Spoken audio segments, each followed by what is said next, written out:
আজকে আপনাদেরকে শেয়ার করব আমার হাজবেন্ড কি আজকে বাজার নিয়ে আসছে।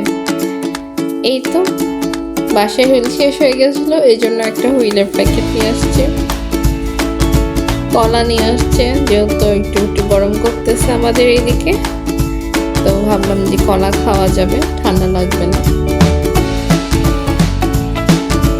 এরপরে নিয়ে আসছে মূলা, বাঁধাকপি, দুধের প্যাকেট। আমরা অবশ্য দুধের প্যাকেট খাই, যেহেতু আশেপাশে তেমন গোয়ালে খোঁজ পাওয়া যায়নি, এই কারণে দোকান থেকে দুধের প্যাকেটটাই খাওয়া হয় সাধারণত।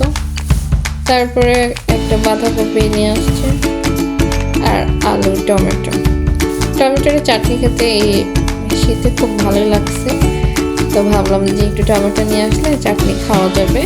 আর যেহেতু বাবুর সলিড খাবার শুরু হয়েছে, এই কারণে গাজর নিয়ে আসছে।